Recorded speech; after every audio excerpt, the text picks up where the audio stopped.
जय माता दी। आप सभी का हमारे YouTube चैनल पर बहुत बहुत स्वागत है। आज मैं आप सभी को माता रानी का 8वां रूप माँ गौरी की पूजा विधि, मंत्र और कथा सुनाऊंगी। नवरात्र अब अपने अंतिम पड़ाव पर पहुंच चुका है। आज माँ दुर्गा के 8वें स्वरूप आदि शक्ति महागौरी की पूजा की जाती है। 8वें दिन की पूजा देवी के मूल भाव को दर्शाता है। देवी भगवत पुराण में बताया गया है कि देवी माँ के 9 रूप और 10 महाविधाएं आदि शक्ति के अंश और स्वरूप हैं, लेकिन भगवान शिव के साथ उनके अर्धांगिनी के रूप में महागौरी सदैव विराजमान रहती है। इनकी शक्ति अमोघ और सग फलदायिनी है।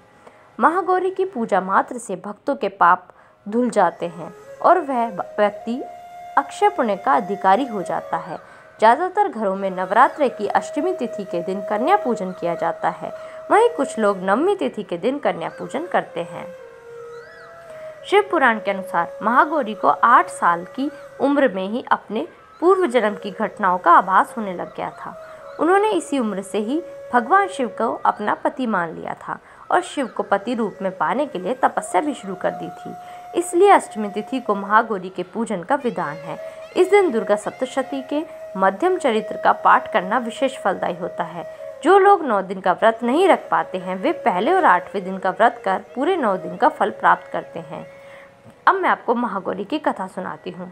देवी भागवत पुराण के अनुसार देवी पार्वती अपनी तपस्या के दौरान केवल कंदमूल, फल और पत्तों का आहार करती थी। बाद में माता केवल वायु पीकर ही तप करना आरंभ कर दिया। तपस्या से माता पार्वती को महान गौरव प्राप्त हुआ है और इससे उनका नाम महागौरी पड़ा। माता की तपस्या से प्रसन्न होकर भगवान शिव ने उनको गंगा में स्नान करने के लिए कहा। जिस समय माता पार्वती गंगा में स्नान करने गई, तब देवी का एक स्वरूप श्याम वर्ण के साथ प्रकट हुई, जो कौशिकी कहलाई, और एक स्वरूप उज्ज्वल चंद्र के समान प्रकट हुई, जो महागौरी कहलाया। माँ गौरी अपने हर भक्त का कल्याण करती है और उनको सभी समस्याओं से मुक्ति दिलाती है। देवी भगवत पुराण के अनुसार महागौरी का वर्ण रूप से गौर अर्थात सफ़ेद है और उनके वस्त्र व आभूषण भी सफ़ेद रंग के ही हैं। माँ का वाहन वृषभ अर्थात बैल है, जो भगवान शिव का भी वाहन है। माँ का दाहिना हाथ अभय मुद्रा में है और नीचे वाले हाथ में दुर्गा शक्ति का प्रतीक त्रिशूल है। महागौरी के ऊपर वाले हाथ में शिव का प्रतीक डमरू है। डमरू धारण करने के कारण माँ को शिवा के नाम से भी जाना जाता है। माँ का नीचे वाला हाथ अपने भक्तों को अभय देता हुआ वर मुद्रा में है और माँ शांत मुद्रा में दृष्टिगत हैं। देवी के इस रूप की प्रार्थना करते हुए देव व ऋषिगण कहते हैं, सर्व मंगल मंगल्ये शिवे सर्वार्थ साधिके शरण्ये त्र्यंबके गौरी नारायणी नमस्तुते। माँ महागौरी अपने भक्तों के लिए अन्नपूर्णा स्वरूप है। यह धन, वैभव और सुख शांति की अधिष्ठात्री देवी है। सांसारिक रूप में इनका स्वरूप बहुत ही उज्जवल, कोमल, श्वेत वर्ण और श्वेत वस्त्रधारी है। देवी महागौरी को गायन संगीत प्रिय है और यह सफ़ेद वृषभ यानी बैल पर सवार है। इस दिन कन्या पूजन का भी विधान है। कुछ लोग नवमी के दिन भी कन्या पूजन करते हैं, लेकिन अष्टमी के दिन कन्या पूजन करना श्रेष्ठ रहता है।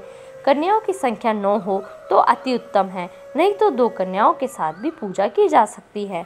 अष्टमी तिथि के दिन नारियल का भोग लगाने की परंपरा है। भोग लगाने के बाद नारियल प्रसाद रूप में बांट दे। वही जो भक्त कन्या पूजन करता है, वे हलवा, पूड़ी, सब्जी और काले चने का प्रसाद विशेष रूप से बनाए। माँ की पूजा करते समय भक्तों को गुलाबी रंग के कपड़े पहनने चाहिए, क्योंकि गुलाबी रंग प्रेम का प्रतीक माना जाता है। अष्टमी तिथि पर महागौरी की पूजा का विधान भी बाकी दिनों की तरह ही होता है। जिस तरह सप्तमी तिथि को माता की पूजा की जाती है, उसी तरह अष्टमी तिथि को भी शास्त्रीय विधि से पूजा की जाती है। इस दिन माता के कल्याणकारी मंत्र ओम देवी महागौरी नमः का जप करना चाहिए और माँ को लाल चुनरी उड़ानी चाहिए। सबसे पहले लकड़ी की चौकी पर लाल कपड़ा बिछाकर महागौरी की मूर्ति तस्वीर स्थापित करने के बाद महागौरी यंत्र रखकर स्थापना करनी चाहिए।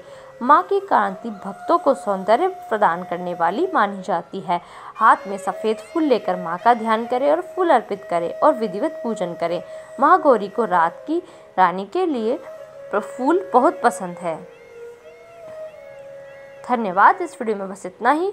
प्लीज़ आप मेरी वीडियो को लाइक कीजिए, शेयर कीजिए और मेरे चैनल को सब्सक्राइब कीजिए। कमेंट सेक्शन में जय माता दी ज़रूर लिख दीजिए और बेल आइकन दबा लीजिए, जैसे आगे आने वाली वीडियोस की नोटिफिकेशन आपको मिल जाए।